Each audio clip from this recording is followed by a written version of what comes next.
I have spent, let's see, in 2019, I was given the Empress ZOIA module prototype, and I used it for, hold on, what? Can I show it? No. And and I was given the Empress module prototype, and I tested it a lot, and it's Empress's first jump into the modular world, which is really, really exciting for me, because, as you know, I'm a huge fan of Empress and pretty much everything they make. I'm just immediate fan of. They're not an endorser of me in any official capacity. It's just like a friendly company that is very receptive to ideas, and very, very. They want to bounce ideas off of me and other people. So, it's a great company. And another thing that I really like is, this thing's been, like I said, I've had it since 2019. I think I was the only person to have the prototype for a long time, because I think like another one had to be disassembled or something. So I had the only working one in the world for a while.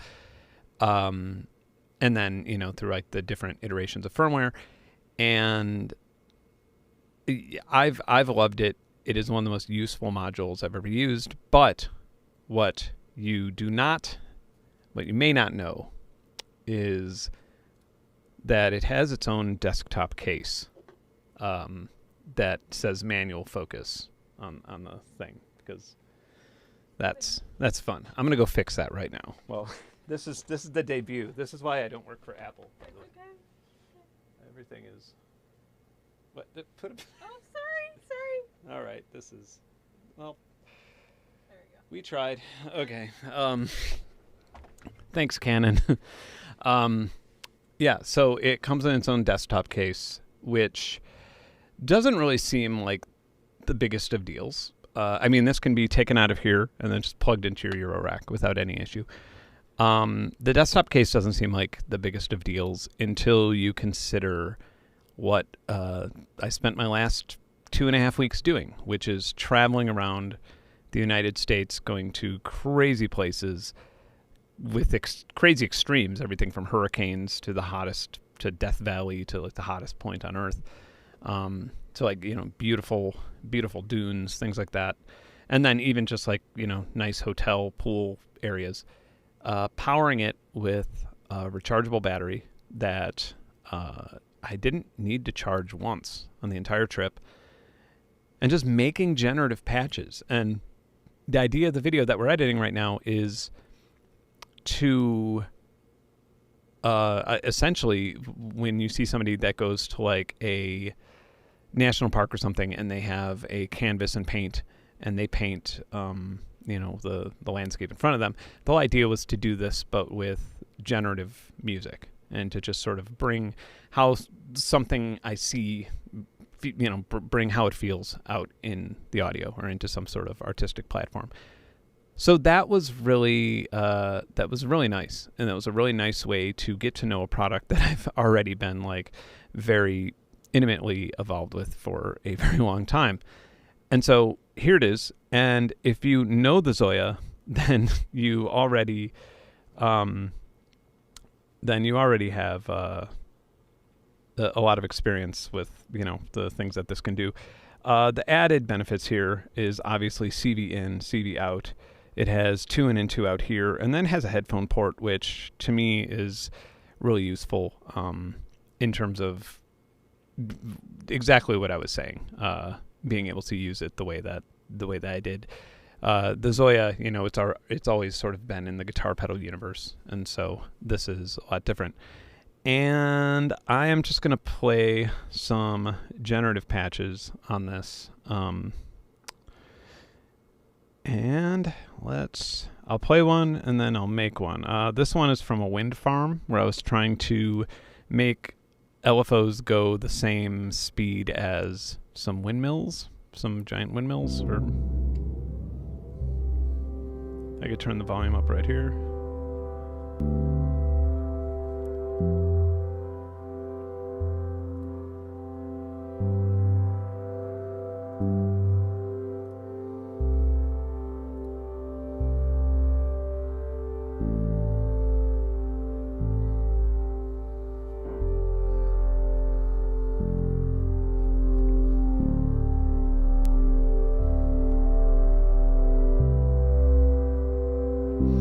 So to like take this patch apart, this is an oscillator bank, and this is like the bass sequencer, and then this is like the mix and the effects.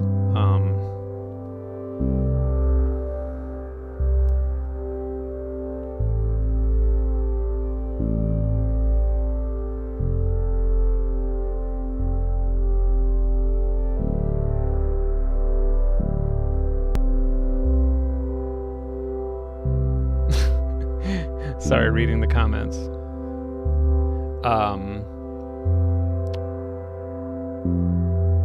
Yeah, so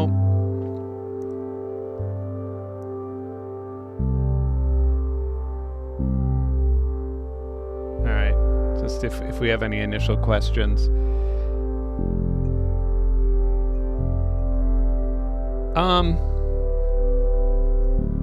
So what are we is somebody complaining about something here?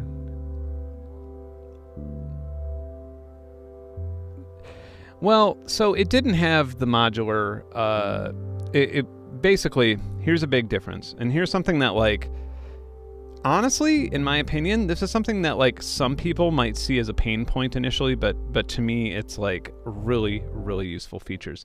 So if we go to, like, CV out, right, we just, it shows us how many volts are, everybody can see that, okay. It shows us how many volts are coming from CV out.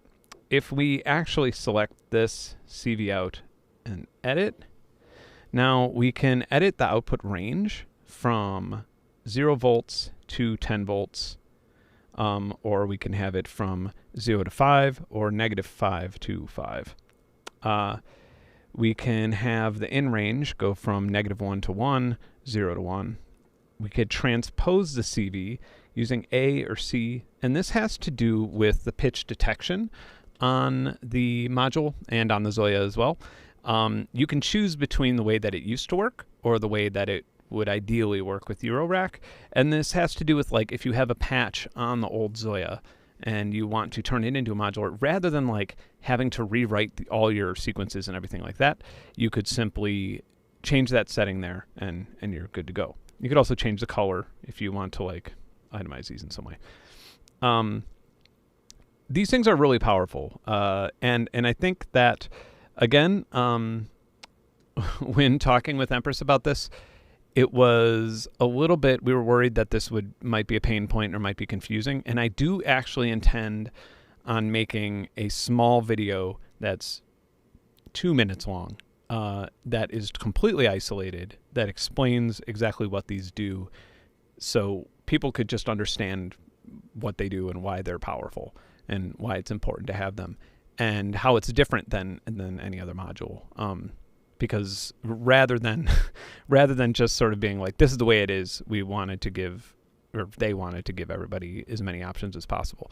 When I say we, sometimes ideas bounce off the beta testers and people who've had the prototype, and I was full force on, like, no, more options the better.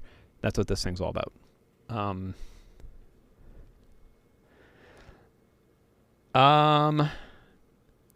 Can I use it as a MIDI controlled polysynth? Yeah. Yep. You could, sure. The patch that I just played, for example, that would be a really good example. You could just plug in MIDI in here. Yeah, I didn't even mention these. You have MIDI in and out, which you can convert. So, I mean, if you wanted to, you could convert MIDI to CV or CV to MIDI. Yeah, basically, and that has to do, again, with, like, the CVA and CVC.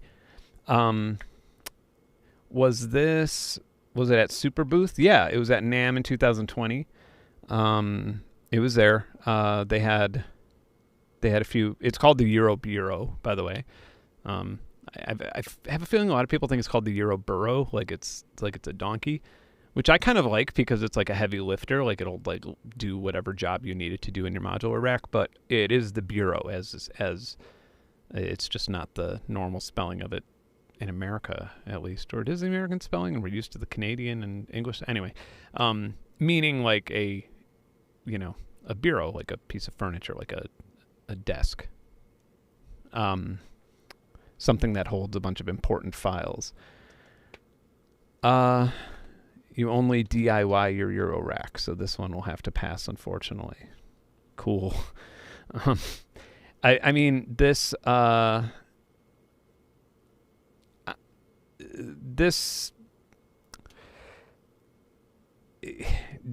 think one of the most obvious ways one things that's like obviously exciting about this to begin with, is it does all of these things with like you could essentially you're blending the world of the patches you create on a ZOIA with the modular world. But also when you think of like clouds, like why is clouds like maybe the number 2 top selling module? I think maths is the number 1, right? Why is clouds the number 2 top selling module in the world? It's because people just use it as an end of chain. And Mutable has been like outspoken about, I mean, the reason Beads was released was because clouds is a textural synthesizer and people were just using it for the reverb and the echo. And that shows how much of a gap there is for good end of chain effects in something like Euro rack setup. Empress happens to be, in my opinion, like literally, and as far as pedals go, the best. They have the best reverb algorithms, the best delay algorithms, everything else. And now you have a taste of that inside a module where you can create your own effects or use presets or just create them on the fly. And so like, yeah, let's pan back to the pedal here. So like a good example of how we would create a preset here really fast. This one seems like there's already a whole bunch there, so I'll just go this empty one titled Perfect Circuit for some reason. So like, if we just, I don't know, I guess I'll just start with a demonstration of how I would use this if I were at a national park on battery power, like I did. I would go to audio modules, I'd create an oscillator. Let's just create let's just do a simple subtractive thing. So a saw, there's our saw. Now I'm going to create a filter below that, SV filter. It'll be a low pass. I could have these be whatever color I want. I'm going to create an envelope. To do that, I'm going to go to Control Modules. There's an ADSR. I'm going to change that to a little bit of a different color just so it's like more identifiable. Then down here, I am going to create let's create a random, first thing I'll do is I'll create an LFO. It'll be a square LFO. Next to the square LFO, I'm going to create a trigger, which I can put that squirrel LFO into. And by doing that, I can just use the LFO as a clock. And then, well, we do that again. I accidentally didn't press enter. Okay, there's our trigger. And then over here, I will put in let's just put in a quantizer with a scale key. And then over here on this second page, I will put an effects module of reverb, of course. And so let's just use some hall reverb. All right, so the reverb is going to go to the output. So right to right, left to left. Over here, this will go to the output of the filter. And again, the filter will go to the right of here. And now the output of the saw will go to the input of the filter. And now if we open up this filter, we should be able to hear it. Maybe. Let's see what I did wrong. Anytime oh yeah, there we go. Wonderful. I'm going to turn up the headphone here. Okay, so I'm going to turn this back down. Okay, so LFO can go to the trigger in. There we go. So here's just our little trigger. Let's turn that up to, I don't know, 115 BPM. Okay. Over here, I am just going to create a quick, one last thing I forgot was to actually create that random. So I'm just going to create that right here. That is in control modules, random. Wonderful. I'm going to put new value on trigger. Okay, so now when the trigger hits the random, we'll get a random variable that can go into the quantizer. Now the quantizer can go out to the oscillator in. Okay, then the trigger can also go into the envelope. And then the envelope can, of course, go into the filter frequency.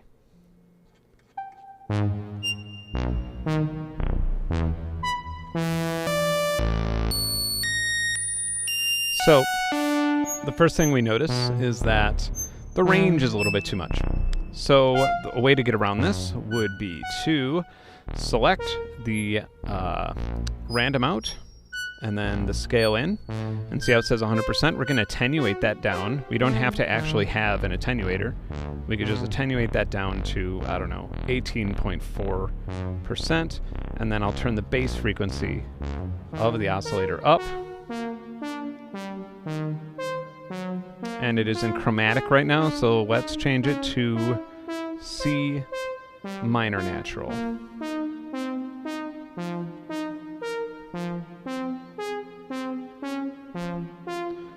Turn the mix up on that reverb maybe, or maybe make the reverb longer.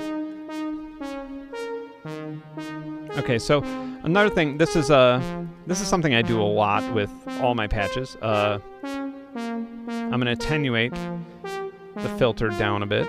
And that way it sounds just a lot more gentle.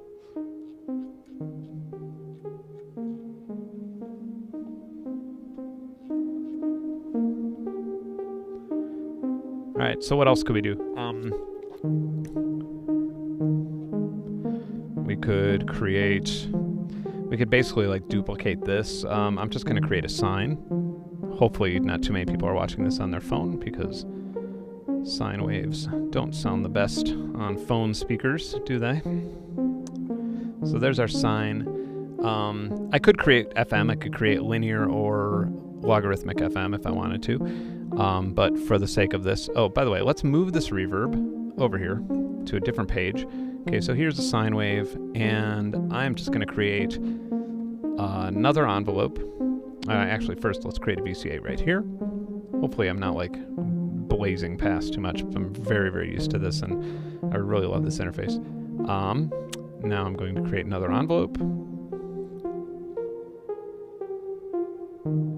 There's an ADSR.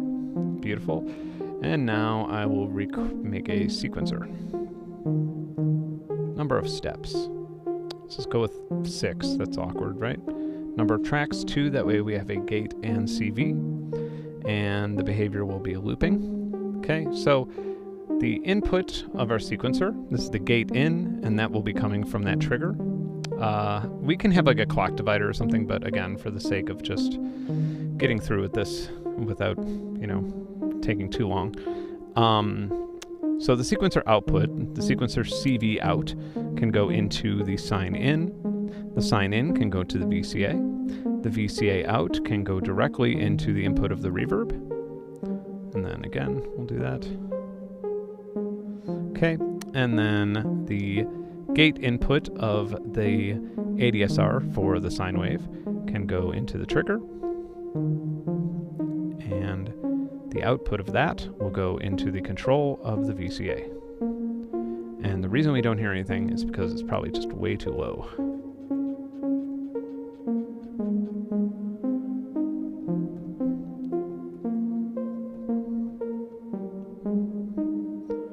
Let's make sure the VCA is outputting here. All right.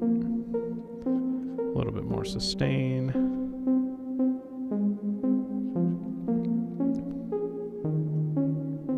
I hear it clacking around.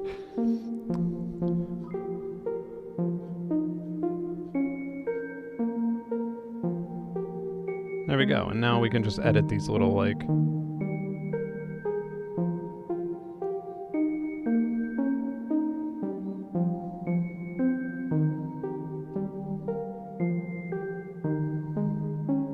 this down to C.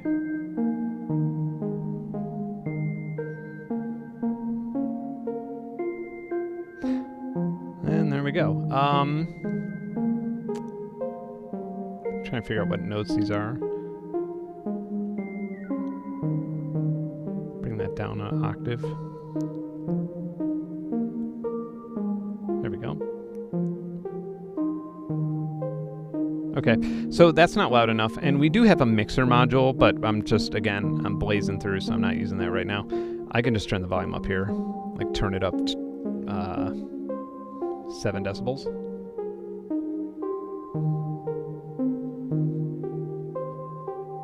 So we're just attenuating it up, we're just like multiplying that signal.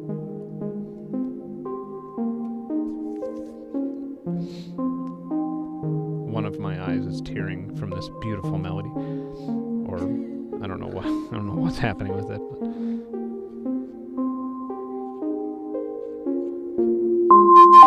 A little too loud with that attack.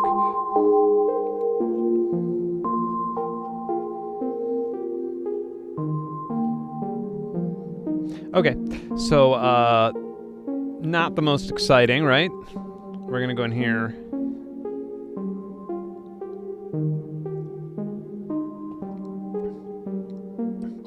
Clock divider.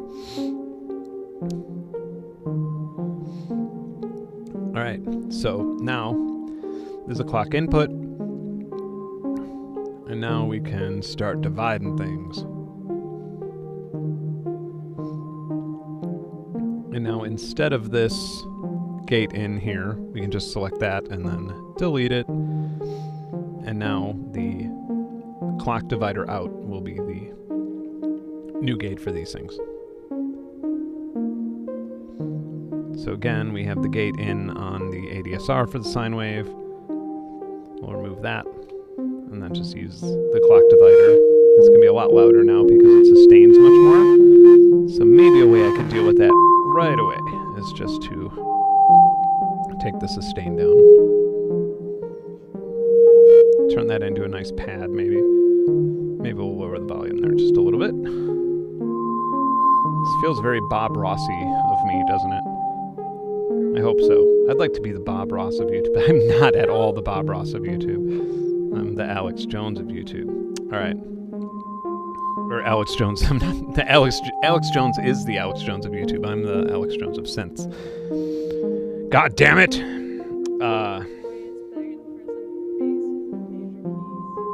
I can't hear anything at the moment, so that commenter is just going to have to hang on for 1 second while I put an LFO, a sine wave LFO at that, on this, a sine wave LFO on the sine wave. And, okay, here's one thing to note. So the sequencer is controlling the CV, or the pitch of the sine wave. I can also just patch that LFO in. Look at that. Woof, there it is. But I'm going to turn it way down and attenuate it.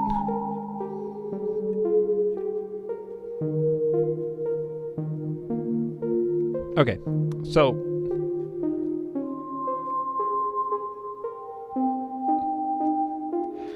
that's how easy it is to just create a quick little, not really that amazing sounding, to be honest, but everything I make on a stream is like a 30% of what I make when I'm not on the live NFL Tonight or wherever I'm talking to right now. Oh yeah, YouTube, that's right. So, okay, so this is a good example of, like, what you could just do, you know, sitting at Denny's or on your train commute or something. But now you imagine, like, okay, it would be as simple as taking the output of one of these sequencers, one of these random generators. All you gotta do is press the output of it, the data output of it, then the CV out, and then put it into whatever module you want. Or, if you don't have a modular synth, which... you know, you would be like, well, why would I want this if I don't have modular synth? Well, bam, MIDI. You could output this to your Hydra synth, your Polybrute, whatever you want. My MIDI piano, I could do it with. And that's really, really powerful. And that's why, it's one of the reasons I'm so excited about this, is bringing this... I know that this seems confusing to anybody who doesn't have a ZOIA, to anybody who doesn't use this. a lot of people, the first thing they ask, and this is a true story. I'm not just like I'm not trying to sell this thing at all by saying this. First thing, when I was first shown the ZOIA, first question I asked, I got it in the mail, turned it on, emailed Empress and said, will there be a PC editor for this? And they were like, no, probably not. Do you know how to make one? Like, I don't think there's going to be one. Richard Devine, I was like, Richie, you gotta check this thing out. I hooked him up with one. First thing he said, is there a PC editor for this? At that point, I was like, no, you don't need one at all. Like, it would be so much more confusing to do this in Reactor, or to learn a whole new PC editor, to learn a whole new node-based programming language in a Windows or iPad or whatever GUI. Right here, you're just literally pressing buttons, and you're usually only one menu dive deep.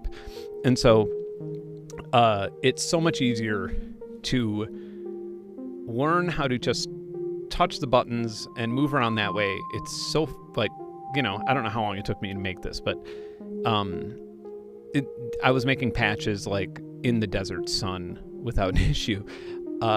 It's really fast once you get the hang of it. And the idea of like hooking up an iPad or a computer to it to like edit patches just seems arbitrary and silly once you actually get used to using this and just get over that initial learning curve, which takes 30 minutes. It's like not a big deal. Like, and then after that, it's just your creativity. Like whatever you want to make, you can make until you run out of CPU power, which is pretty liberal. Like there's a lot of CPU power to this. So I'm gonna press a button on my camera so it doesn't shut off. Look at me. Boom. Wow. All right. So amazing. Okay. I'm gonna turn this down. Put your hand. Say what? I was just saying, put your hand in there. Put your hand in there. Oh. All right. What kind of questions do we have?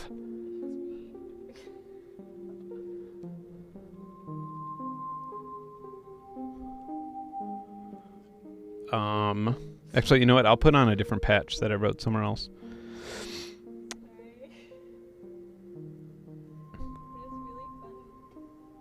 What's really funny? Me. Oh. Sorry. What's your favorite patch for Reverb? Oh, tell them about the white sands patch. That'll be in the video.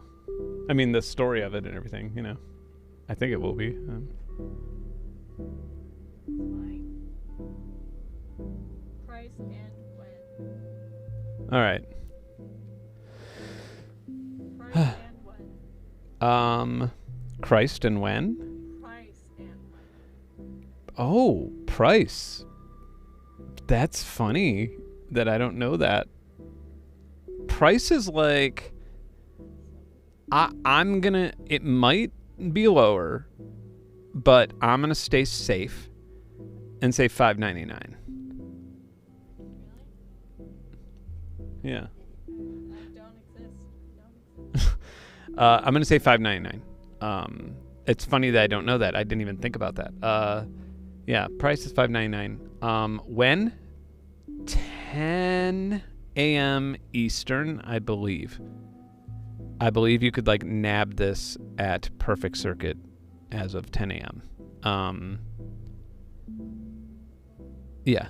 I want to give you Perfect Circuit affiliate links right now, but I also, since I'm the first person formally demoing this or talking about this in a stream at any sort, I don't want to give an affiliate link. I think that would be like a conflict of interest or something. So you could order it from Perfect Circuit, you could order it from Empress directly, you could order it from wherever you want, really.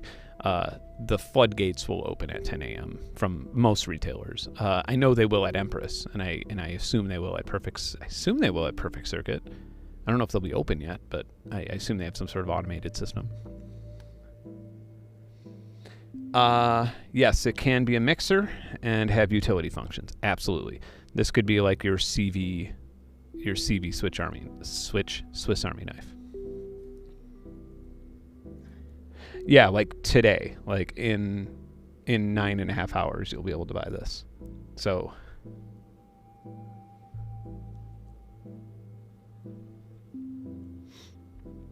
is it six? I don't know. Somebody said 650. Is it? If it's 650, then it's 650. I apologize for not knowing that. It's so funny I didn't even think about it. My favorite algorithm. What do you mean in that you're gonna have to like cut that down? Like my favorite algorithm is like the one that I use to grocery shop really fast with. Yeah, it's like a mini modular synth that works with other modules or on its own entirely. I can show it now. I do have a feeling it's $4.99. I hear people are like it's $6.50. It's $4.99. Maybe it's a different price. With maybe I have a text message from maybe I'm being yelled at right now. No, I'm not. It's yeah, it might be $4.99. I initially thought it was $4.99, but I want to say $5.99 just to be safe. It could be $4.99. Yeah.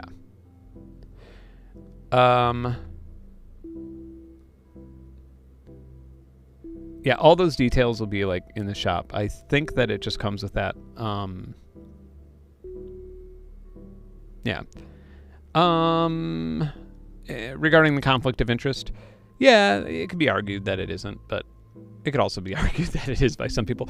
I just want I feel like I feel privileged to be the first person to formally show this, so I would rather just bask in that rather than making it about affiliate links. You can buy it wherever you want to buy it, and honestly, I think you might. It's possible.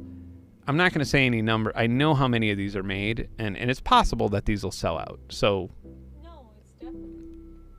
Say definitely. it's possible that these might sell out. I can never, predict things like that. But just with the interest that's been building from it, and then I think that like with the addition of this having the desktop case, and I really, really wish that my video could be out today, like right now. But it's just I can't edit it in time. Unfortunately, I just got back from the shooting and all that stuff.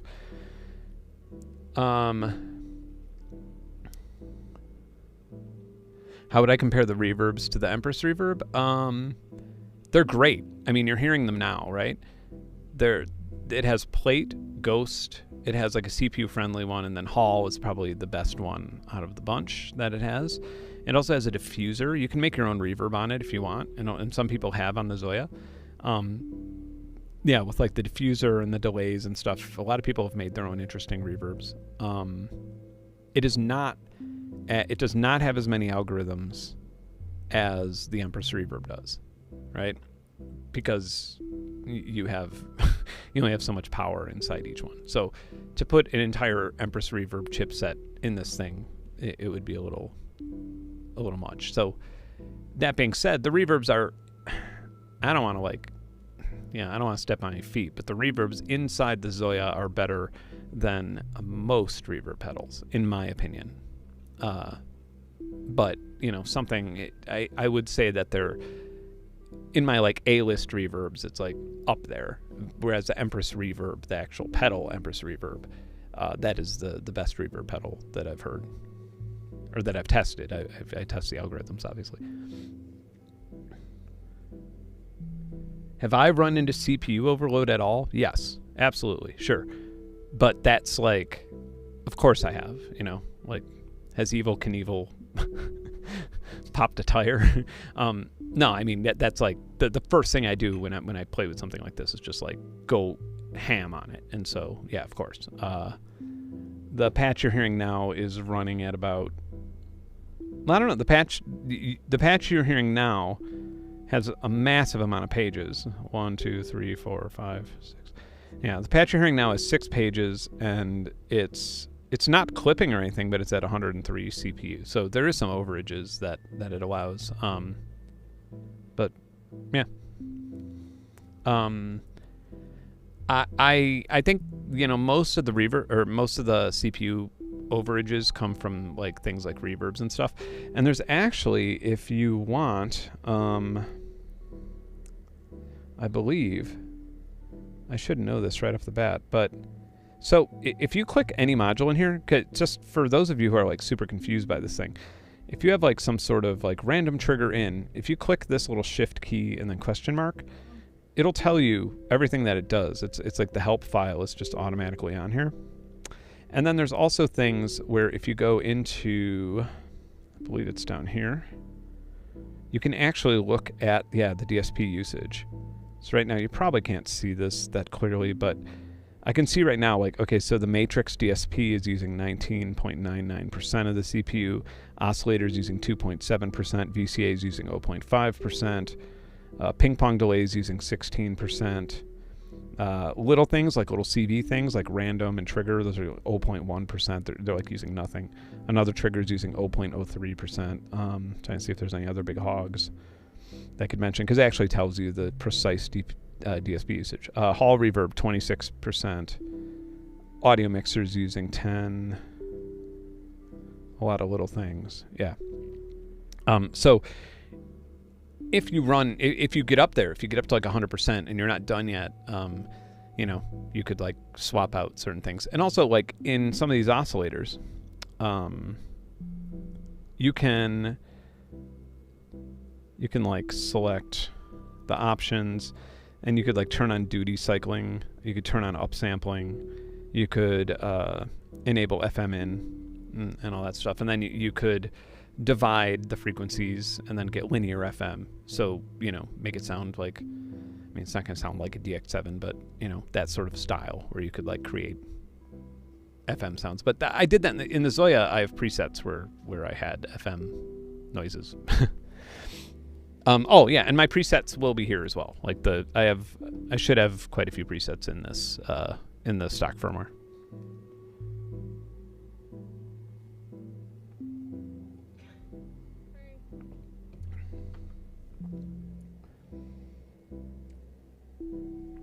Sorry, reading through these comments or questions. Yeah, it's 34 HP wide. Could this be a fancy ornament in crime? That's a great question. I don't think anything can be an ornament in crime, but I don't think anything could be this either. I think they're like... Ornament in crime is like low enough cost where I would own both, honestly. And I have used ornament crime with this. Yeah, it could be, I guess, to some degree. I created a touring machine with it. If you wanted ornament in crime, like if that's what you're interested in, then I would just buy an ornament in crime.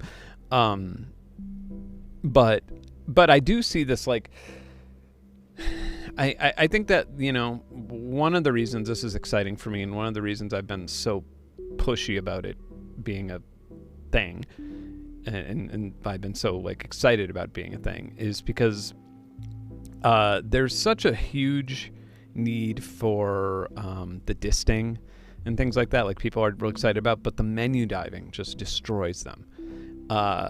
It just takes the fun out of working with a module. Like, why do you have a modular synth if you're going to menu dive on something? Then buy an iPad, right? Because you'll menu dive all day and you'll be able to make your music, and you'll make fine music doing that. This thing, on the other hand, doesn't feel like menu diving because you're actually interacting with these buttons, and that's kind of the whole principle of the initial module. You know, you're touching these buttons and you're holding them down to connect them to different things. To create a module, you literally push a colorful button, and then you only have one menu deep. You select what it is, then you have it, and then you just touch one button and touch it to another button, and you can turn the knob to attenuate it or not. That in a modular environment, and this is something I've been using for years, works for me. Like the workflow works, it makes sense. And so if you have like one rack, you know, if you have like a maths and like an oscillator and maybe, you know, maybe an envelope generator or something like that, and you're not done yet, you know, like you want 3 racks, but you're saving up your money, this is going to be able to fill in a lot of those blanks, which is a really good thing. And then if you have a big modular, like I do, this is going to be like in pretty much a problem with the embargo is that like a lot of the patches that I've made on my modular on this channel in the last 2 years, I've had to not use this just because, you know, it wasn't released yet.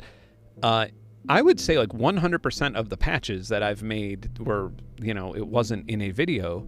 This has been involved in some way. And often, just because I have such a large system, I don't really need random generators or things like that because I already have them. It has either been just a small utility and then looping back in and being an end of chain for one of my channels, or multiple channels. It would be an end of chain in terms of reverb or delay or clock, you know, delay controlled by a clock or something like that.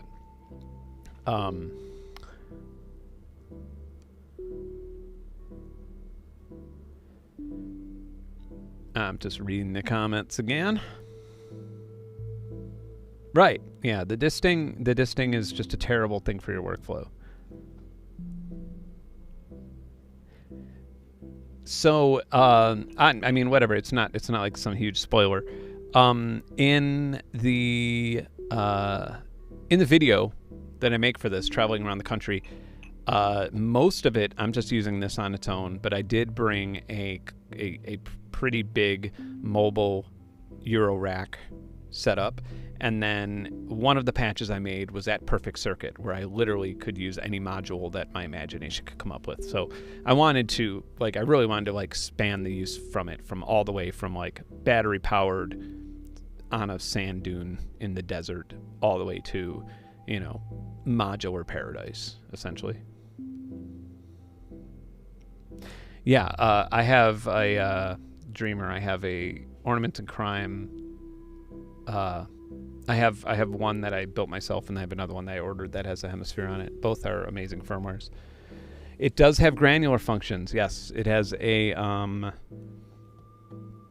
let's see what it exactly is called. Oh, it's called granular. You can have up to eight grains. It could be stereo. You could have CV position control, and you could have CV size control. So yeah, fully. It has a looper function as well. Has CV looping functions, things like that. So you can make like, well, like somebody mentioned, like kind of going ornaments and crimey. You can pretty easily with like, you know, just clocks and CV recorders. You can make like multiple touring machines on here, and the data modules like CV and stuff like that, they don't really use that much. They don't use that much CPU power, so you could probably get really vast with it. I'm always throwing in crazy DSP, so I never really get past like 5 pages. But you can go up to like, I've never even gone this far. Looks like you go up to 100 pages per patch, right? So if you wanted to make some crazy, you know, if you wanted to get like all Minecraft on it and make a full CPU or something out of logic gates, be my guest. I'd love to download that patch and check it out. No, Ricky and Noir are not. Well, they knew I was okay. So Ricky and Noir, they knew why I was traveling across the country, but they weren't in on it in any way. I was just very happy to have them on my stream and hang out with them. Yes, it is a modular ZOIA. It's also a desktop ZOIA. I would stop at calling it a modular ZOIA. Like if when somebody says, "Oh, so it's a modular ZOIA," I usually say, well, until today, I would say no, it's a little different, just because it has the headphone out and it is a desktop unit. So it does work with MIDI devices. It doesn't only work with modular devices, which, you know, like I think that if you're like on the fence about going to modular and you have, you know, if you have something like a Matrix Brute or whatever, you know, what drum machine, whatever it is, even like a semi-modular like Mother 32, this is like the perfect match for that. Or a MIDI instrument, like I think it's the perfect way to sort of like bring modular into that and then see if you want to expand from there with like analog oscillators and stuff. But I mean, you know, you could disagree with me, but I think like these patches actually sound sound pretty good. And I think that the oscillators sound close enough. You know, I mean, yeah, digital chips these days, they're pretty good. So,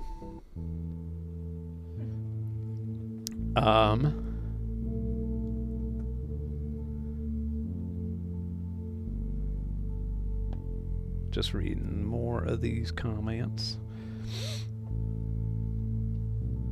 What's my opinion on the reverb algorithm included? I mean, the best you're going to get in the modular world, in my opinion. I don't think you're going to do better.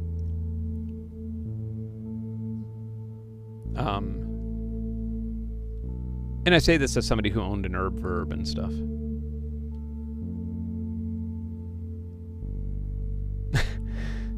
You assumed this would never come out. Yeah, it's been, by the way, like speaking on that a little bit, it's been a long, I know a lot of people have heard about this for a very long time. And I know that there's been quite a bit of frustration with it, but like with the delay. But you know what? I have other products that like were rushed that don't work. Like didn't work the day after I plugged them in. Modules. I'm not gonna name any names because I'm not shaming anybody today. But yeah, there's no shame. There's like nothing wrong with that. Like with Empress is a very, very slow company to release something. And the reason for that is because they do not want to piss you off.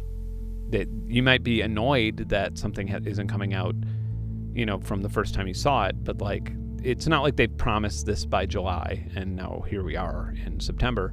This moment is when you know that it's out, and this moment is when the final firmware is finished and when everything for pre-order is sitting in a box ready to ship. And yeah, that's all there is to it.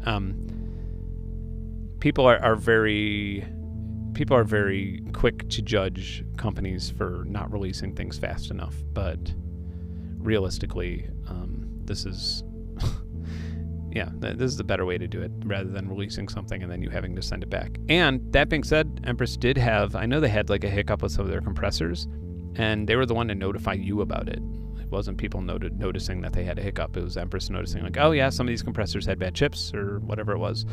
And they immediately had you send it in, sent you a new one. So I respect the hell out of that more than the other way around, more than, you know, trying to beat out competition by like throwing things out super fast and then having a bunch of issues.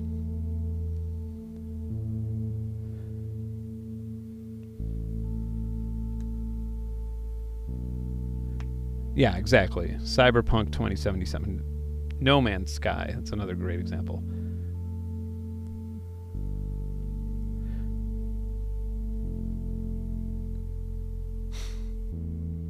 Right. Thank you, Sam. That's a beautiful example because my Akai Force, I bought it, and for 2 years it was a doorstop. And that was the last Akai product that I purchased. That's it. I didn't even do a video on it. I was very annoyed, and I still haven't like updated all the firmware. I still haven't even gone back to it because I have such a bad taste in my mouth. Because, and the price got slashed in half too. I spent a load of money on the thing, and it was a piece of fucking garbage. So yeah, it's better if they don't do that. So it'll be updated on the website at 10 a.m. Eastern time, I believe. Anybody have any other questions? Got 8 minutes.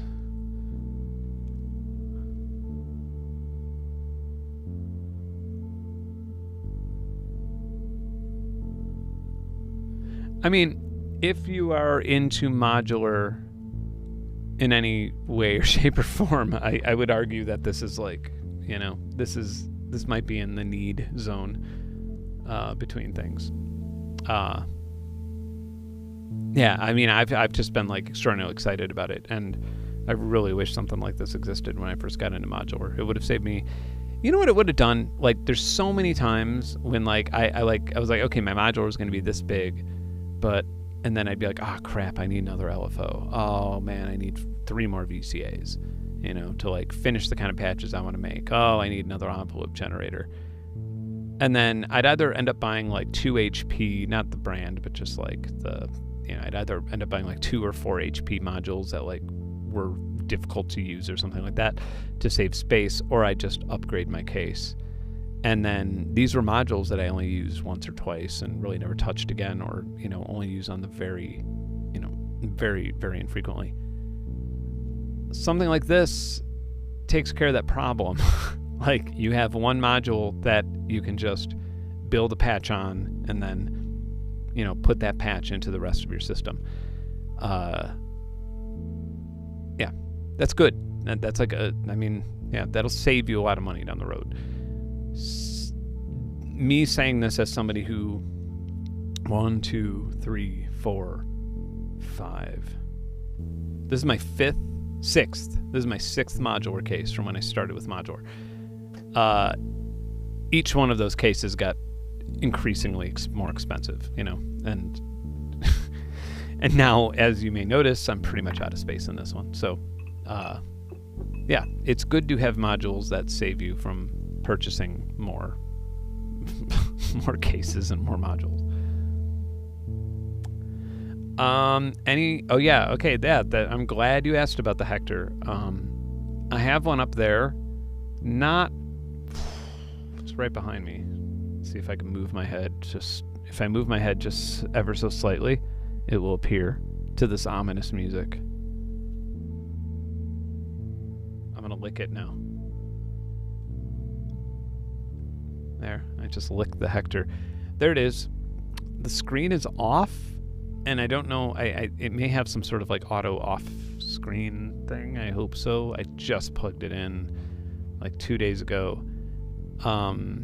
There's been a few, it seems from like the forums that I've read, there's been some people have had some issues, some people haven't. It's okay, so but I mean, let's just like forget about all that. Let's just say that all of these work and all of the polyhectors work flawlessly. And I don't know, I think the polyhector is like what, $5.99. So let's just pretend that they're all the same price. I don't like comparing the two at all. I don't think that it's a fair comparison. I think that they both can operate as utility modules, and they both can operate as similar things. However, it is a bit, they just have drastically different interfaces. And I don't want to say a bad thing about one, I'm not saying anything bad about the polyhector. I think for what it does, it's interesting. I think I like the poly pedal. It's fun to play with. That being said, it's a touchscreen interface with a lot of menu diving. And that's fine. That's okay if that's what you're into. The ZOIA works very hard, or the ZOIA and the Euroburo work very hard at not being a touchscreen interface and being something that's more tactile and tangible, that feels more like you're using hardware when you're programming a digital patch. While these two things can be used for similar things, I think that that is where they stop being similar in any way. And that's pretty important because that's everything. I would say, and I plan on doing a video with both of them side by side at some point in the not distant future. I would say that having both in one module, like let's just say we had a small modular rack with 2 of these, that's a sick setup. Like that's a sick setup. That's like a really creative, that's just a lab for creativity, where you're going to be able to make things that like you're not even going to be able to think of on a lot of bigger modular systems without, these 2 modules. So, and considering that sick setup would cost you like under $1,200 for what you're getting, and that's like, yeah, that's great. That's awesome. Like, I mean, imagine like, being on like being on a flight overseas or something and having that in your lap, like both of those modules, like you'd never get bored. I don't know anything about Ableton Push, unfortunately. Yeah, I've never even tried Ableton Push, to be honest.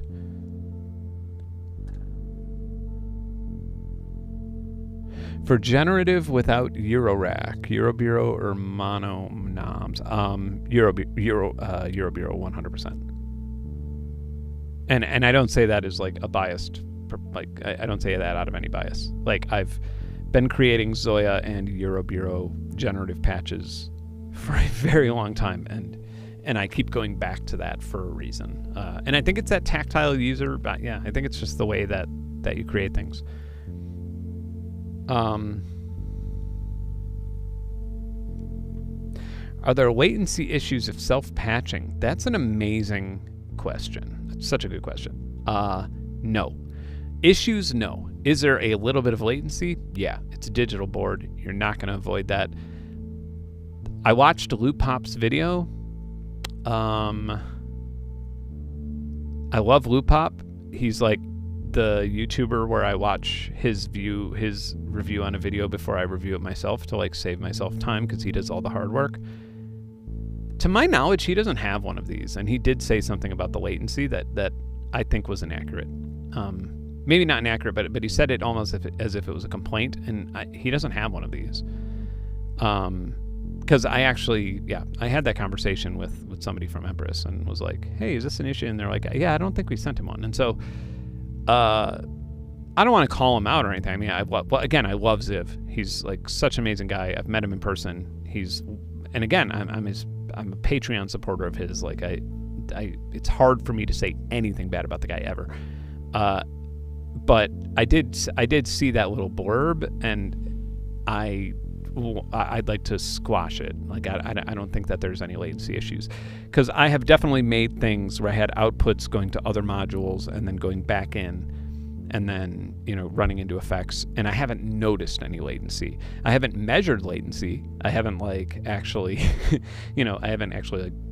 wrote a little app or like recorded something directly and then measured the latency. But I would say that it's not a concern of mine at all, because I've never noticed any audibly or within the patch.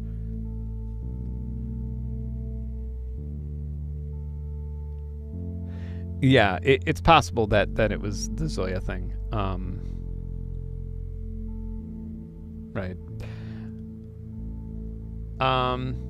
Yeah, man, right? MDJ, an ER301 and a Euroburo, you're set. It's fucking set this thing on fire. I'm good. Just give me those two. I'd be set for a really long time.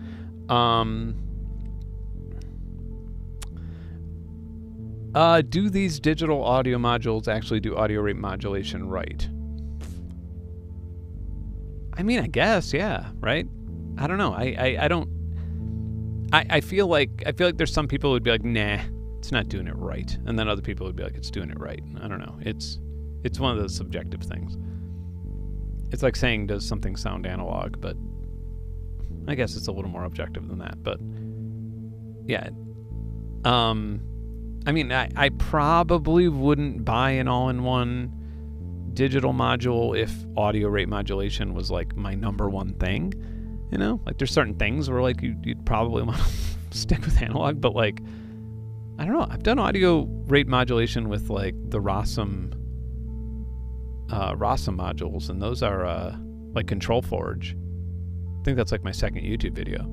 Yeah, and that did audio rate modulation, I think. I don't know. My answer's probably.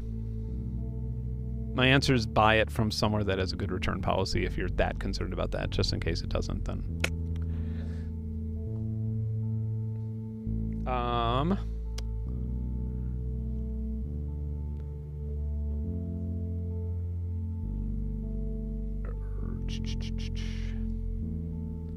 Yeah, I'd love to have a podcast, but I don't really have time, unfortunately, to have a podcast. I did want to do an existentialism podcast, but I have a feeling that's going to end up here on the YouTube channel or somewhere else. Because the thing with a podcast is that you have to build a whole new following, and that's rough. If I want to monetize that podcast, I already have all these subscribers here. How many of those people are actually going to follow me onto a podcast somewhere? Then that's like starting a whole new, it becomes a whole new job.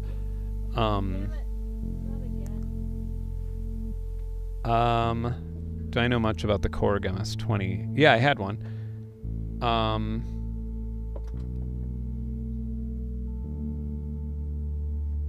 Yeah.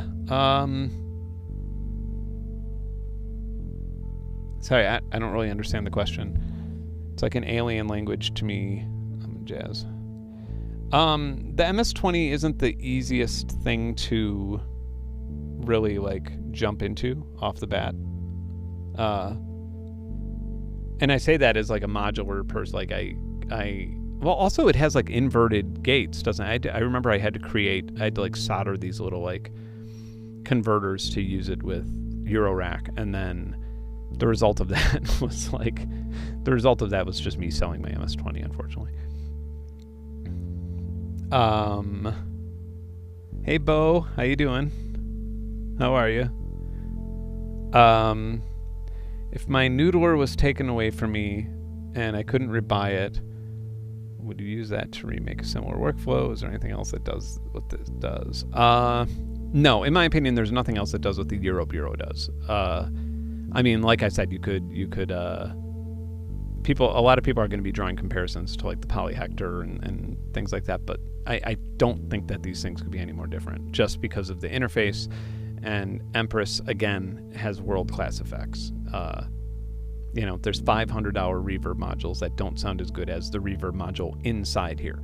And so that, no. But the noodler is like its own fun thing, right? I do wish the screen was like 7 times bigger. But yeah, I don't think you could do the same thing that the noodler does with, maybe you could. I don't know. That's a good question. That's for when like I run out of ideas for YouTube videos, or I run out of like things to feature, then I will probably try and make a noodler out of this. It sounds like a challenge that like I just don't have time to do right now, but yeah, I think you could probably get pretty close if you're clever. Yeah, if I had some like clever pills or something. I do not have any tips for the Akai Force at all. I might be using it for my upcoming live show in a few weeks, but as of right now, no, I don't have any, unfortunately. I just have not checked out the new firmware at all, and I was never, like the old firmware, it was just miserable to use. I was really upset by it, so we'll see.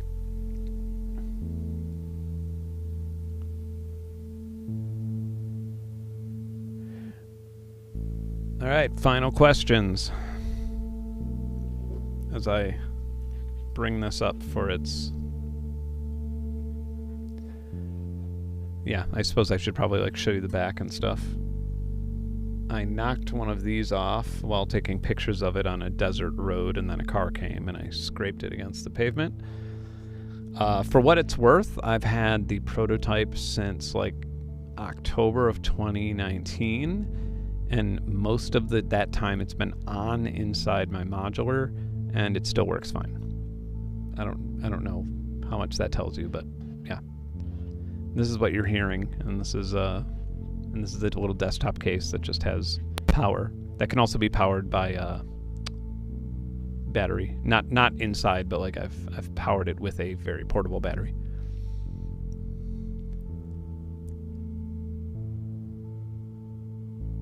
Nah, I'm not doing any negative videos on the Akai Force.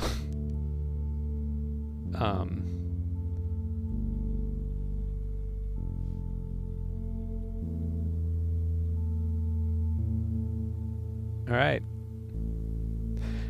No, I didn't try Kanye. I've been out of town until literally yesterday. So, yeah, just got back in town. I'm like burning the midnight oil. The deep dive into this will be... So the way I'm going to be doing this, I think I'm going to see what people want to know. The video that I have is much more like travel adventure with it. I think that I will probably I think I'll be doing deep dives in the stream. I would rather do something like interactive things. And then there are some questions again for people who didn't see earlier. The CV out, I anticipate some people seeing this as like a confusing thing, but it's actually a bit more of a powerful thing. So If we select one of these CV outs or CV ins, we can hit shift that and then edit. And now we have these options that allow us to choose between 0 and 10 volts, 0 and 5 volts, -5 to +5 volts. The in range can be -1 to 1 or 0 to 1. And then the transpose 0 volts can be A or C, depending on how you want to. I would say the best way to deal with that would be, or the best way to describe that would be how you want to use that transposition based on your old ZOIA patches, or if you just want them to work out of the gate in a modular environment to control a different oscillator.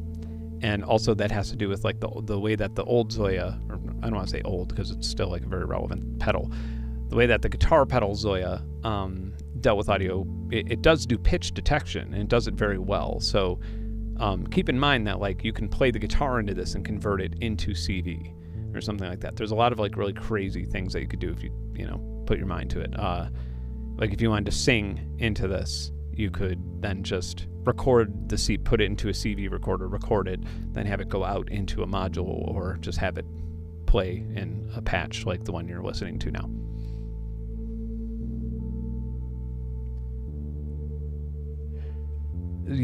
These cases, yeah, this is a ZOIA, this is a Empress case. This comes with it. You could take it out of here. You could just pop it out with the 4 screws and then plug it into a standard Euro rack power.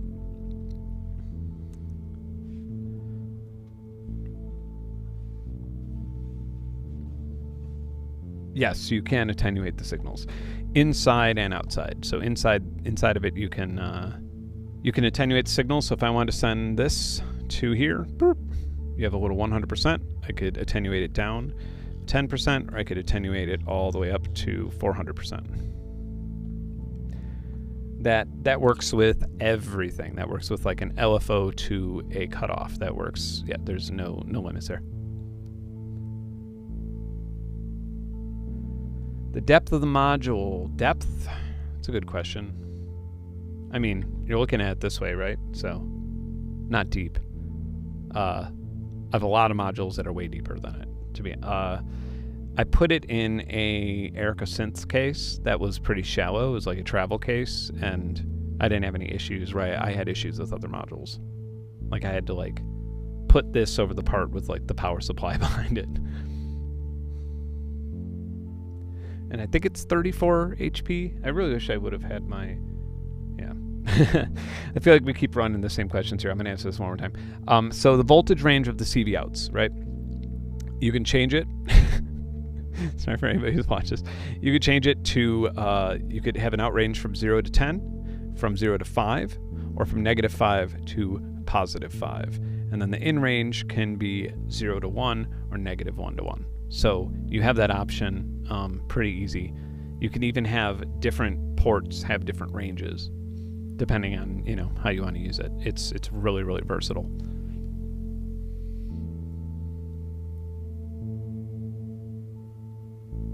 All right. Do I use the push buttons much? What do you mean by like patching? Yeah, when I patch, sure. Sometimes, yeah, a lot of times in patches, even some of the ones that like come with the even some of the ones that come with the module, the patch is a lot of times I just have a push button that resets everything, like resets every clock and stuff like that, so everything could just sync up. I don't really use them much outside of that. Every now and then for like a looper or something like that.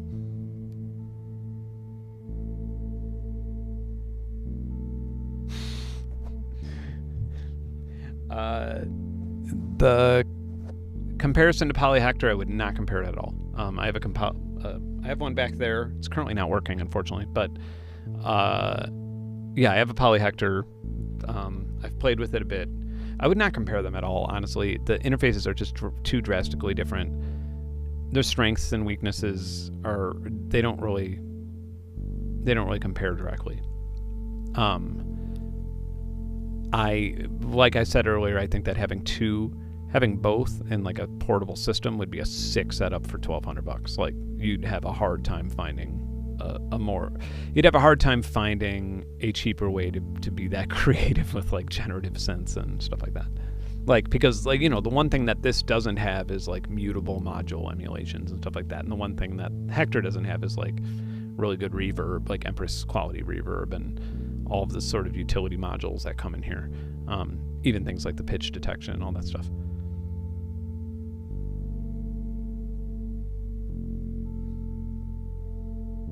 Cool. So again, you can get this at 10 a.m. Eastern time from wherever you want.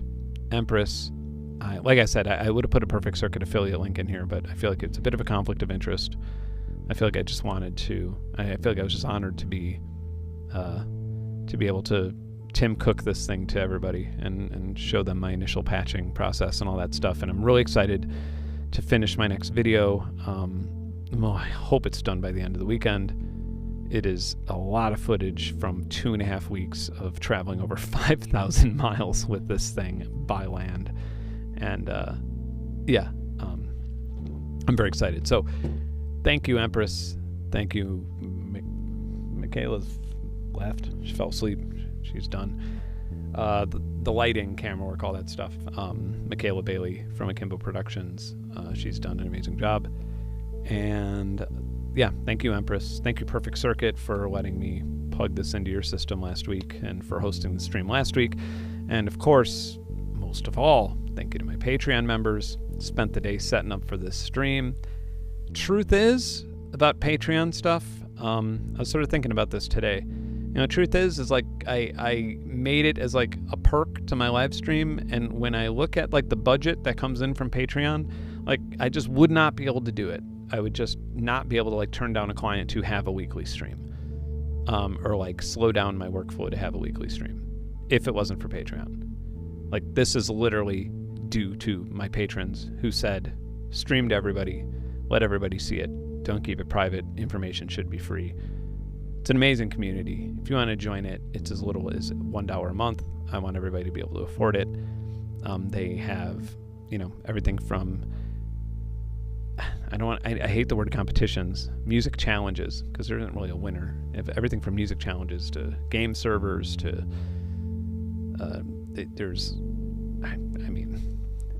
Nornak here's making plugins or making MIDI sequencers, crazy MIDI sequencers like MIDI Noose, which I featured a couple weeks ago. A lot of these things are sort of just like being born in that community, or being like, the ideas are being thrown around that community, and then you get to see them come to life, and it's really exciting. So I'm really, really appreciative of that. I feel like I didn't get a chance to like have a heartthrob moment about my patrons in like 2 weeks now, so use this moment for that. Yeah, so thanks for watching. Thanks to Empress. Like I said, sales open up at 10 a.m. Eastern. If you have any more questions about comparing it to the Poly Bebo, I plan on making a video using both in the same rack, so you get to see exactly how well that works. Yeah, I think I need to, I don't know, it could be my power, or it could just be that I may have one that's faulty or something. So thank you so much for watching. It is really late. I need to let my dog out and finish this glass of whiskey. One of 2 chores finished. Oh, I should have said that before talking. All right, guys. Thank you so much.